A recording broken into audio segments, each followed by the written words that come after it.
Puisque Dieu est plein de grâce et le pardon est gratuit, est-ce que ça change vraiment quelque chose à ma manière de vivre? Cette question, elle n'est pas théorique. Elle touche ce décalage que tu ressens parfois entre ce que tu crois et ce que tu vis. Et c'est exactement là que Paul te rejoint dans Romains 6. Voilà le cœur du message. Uni à Christ, tu es mort au péché et appelé dès maintenant à vivre en nouveauté de vie. Parce que la grâce ne te donne pas une permission de pécher, elle te donne une nouvelle identité et une puissance nouvelle par l'esprit pour marcher dans la justice. Si je devais résumer tout ce chapitre, une seule phrase, ce serait celle-ci. Ce que la grâce déclare sur toi change concrètement la manière dont tu vis.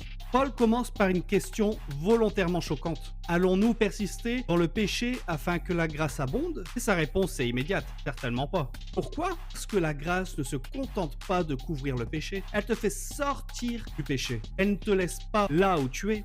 Elle te fait entrer dans une autre réalité. Paul t'explique quelque chose de fondamental. Quand tu acceptes l'œuvre du Christ, tu as été uni à Jésus dans sa mort et dans sa résurrection. C'est une réalité spirituelle. Être chrétien, c'est être attaché à une personne vivante. Et cette union change tout. Imagine quelqu'un qui a quitté un ancien pays pour devenir citoyen d'un autre royaume. Il ne vit plus sous les mêmes lois, plus sous la même autorité et plus avec la même identité. Ses anciennes habitudes ne correspondent plus à ce qu'il est devenu.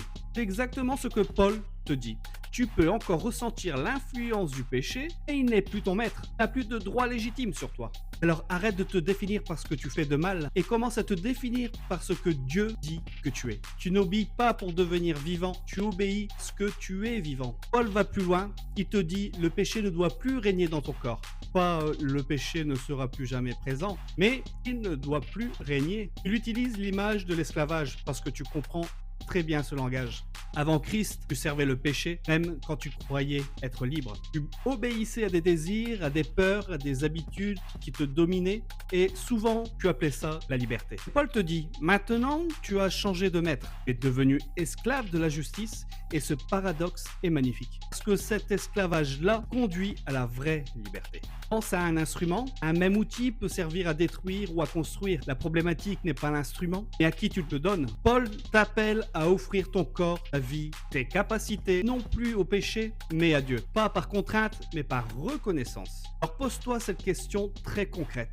À qui est-ce que je prête mes pensées, mon temps, mes paroles, mes écrans, mes relations? Pas dans l'idéal, mais dans la réalité. La sanctification commence toujours par des choix simples. Et peut-être que tu te dis, mais je tombe encore, je lutte encore, ne vis pas toujours dans cette nouveauté. Paul ne nie pas ce combat, il l'expliquera même encore plus profondément ensuite. Et ici, il veut t'ancrer dans une certitude. Ta lutte ne définit pas ton identité. Tu ne combats pas pour obtenir la victoire, tu combats à partir d'une victoire déjà acquise en Christ. Pour conclure, la grâce ne banalise jamais le péché, mais elle enlève son pouvoir. Elle ne t'écrase pas sous la loi, elle te relève pour marcher. Tu n'es pas appelé à vivre dans la peur de Dieu, mais dans une obéissance confiante nourrie par l'amour.